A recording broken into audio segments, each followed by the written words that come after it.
10 years ago, the GTX 970 was on the shopping list for many PC gamers, but well past its sell-by date, how does it perform? Well, we're going to find out how Nvidia's most controversial graphics card gets on at full HD. And the reason why it's controversial, if you don't know, basically Nvidia kind of messed around with the VRAM on this card. Nvidia and VRAM, who would have thought? Anyways, out of the 4GB of GDDR5 on this graphics card, only 3.5GB of it was the full bandwidth memory. The other 500MB was just kind of slow. So when gamers were utilising the full 4GB of frame buffer, they were starting to run into a few performance related problems. But that didn't stop a lot of gamers from buying this, as this was one of the most popular graphics cards back then. But 10 years on after its launch, how does it play games at full HD? And to find out, we've tested it at, well, 1080p in our Ryzen 5 7600 testing PC, and the rest of the specs will be listed in the description below with my Amazon affiliate links. I do make a small kickback from these, but it does really help out the channel. Anyways, back to the GTX 970, and it's been left at its stock out of the box settings, and we've also used the latest game ready driver at the time of testing. To be honest, I can't really remember it off the top of my head, but it'll be somewhere on screen. Anyways, let's see how this thing gets on. So to my surprise, Call of Duty Black Ops 6 runs on a GTX 970 somehow.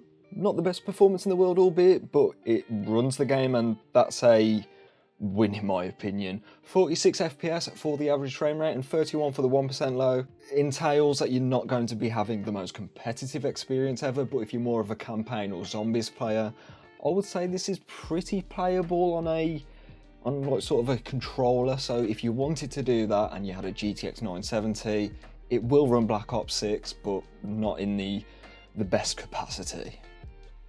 And that story is basically the same with Cyberpunk 2077 on low. You're looking at around 41 FPS for the average and hovering just above 30 for the 1% low, so the frame rate is relatively smooth here, but of course it's not going to be the smoothest experience in the world. But one thing I can say it's better than, the original Xbox One, yeah, it's the 970 is going to be doing a better job here. Where you won't be having any problems is Fortnite, because the performance API on this is just, it's so clutch for older graphics cards like this. 340 FPS will do pretty nicely for the average frame rate. 230 is also very good for the 1% low, so if you had any performance concerns for Fortnite, as long as you've got a decent processor, the GTX 970 is perfectly fine. Hogwarts Legacy is one of the more optimised Unreal Engine 4 games, as older graphics cards like this do have a pretty decent time in it, albeit on the low preset. Anyways, 49 FPS for the average frame rate and 40 for the 1% low means that the GTX 970 is putting up a decent fight here. VRAM is a bit of a concern with the 4GB of GDDR5 on this graphics card, but other than that, honestly, I think this is pretty decent, and given the engine, this is definitely a win. And you'll be winning in Counter-Strike 2 with frame rates of 220 plus. That is perfectly fine for a lot of gamers. Yeah, some people may be demanding 240, maybe even 360 in this game, but when you're spending like 35 quid on your graphics card, you can't really complain with this. The 1% lows aren't looking the best here at just 109, but to be honest, Counter-Strike isn't the best with the 1% lows, and it feels smoother than that, so I don't think you're going to be having any problems here, and this was done in a bot match, so performance might be better in your average competitive game.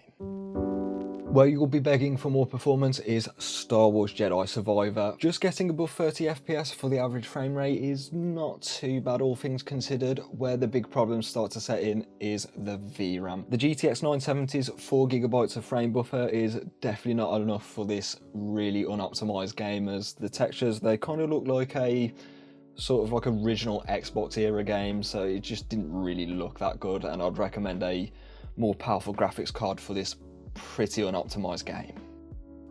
Good news though, because in The Witcher 3 things are starting to look up. The medium preset does look relatively good, and it probably looks better than like the high preset on the original game, and the performance, well, it's totally fine. 69 FPS for the average frame rate, Very nice. And 61 for the 1% loan means you're getting very consistent performance here. And this was done in the Novigrad area, so this is probably like one of the heftiest areas in the game. So this is like a worst case scenario for the GTX 970. All things considered, not bad performance. And then back from the same year as The Witcher 3 is GTA 5's PC port, and all maxed out without the advanced settings. Yeah, you're getting really good performance. 58 FPS is, well, it's not the best performance, I'll be honest, I did kind of lie a bit there. But this is like a worst case scenario yet again, and you could always just drop some settings to high and the game would probably look virtually the same and you'd be getting more performance. So that's definitely what I'd do. But GTA 5, it's always going to run well on something like a GTX 970 anyway, so there weren't any doubts. Well, anything considered remotely modern isn't really going to perform all that decently. You're going to be stuck to low settings here, and you'll be lucky if you get around 60 FPS. To be honest though, for a sort of mid-range graphics card from 10 years ago, you really can't complain that much, especially as on the used market, this graphics card costs like 35 quid, so you're not going to be expecting to run games like Cyberpunk absolutely maxed out with at least 60 FPS. And then the bad news does continue, because in Jedi Survivor we were running out of VRAM. Who would have thought in that game? It's not optimized very well, but what I can say is the textures were, well, they look like a PS2 era game, so that's pretty unplayable if you ask me. But where things do start to look up for the GTX 970 is esports titles. In the ones that we tested today, so Fortnite and Counter-Strike, performance here is absolutely brilliant, and if you've got a 144Hz 1080p monitor, you're more than set with this graphics card. Yes, the Ryzen 5 7600 is a bit overkill for this, and it was definitely doing a bit of heavy lifting, especially in Counter-Strike, but I suspect if you pair this with like a 4th gen Xeon, I think you'd be okay. And of course, there's the old AAA games. Of course, these are going to perform fine, like The Witcher 3. Yeah, it did have a bit of an overhaul a couple of years ago, but that still runs fine on the medium preset, and GTA 5 absolutely maxed out apart from the advanced settings. That performs pretty good on this graphics card, even though you could get away with some settings tweaking there. So despite the games it doesn't run or run very well, the GTX 970 has had some pretty decent longevity to it.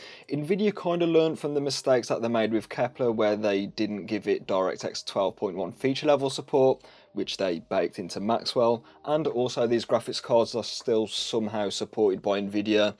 I don't know how, and I'll be absolutely astonished if they're still supported this time next year. But as an entry-level graphics card that will play games like Fortnite, Counter-Strike, Minecraft, and all the AAA titles with no issues, the GTX 970 is a decent graphics card for around £35 on the used market.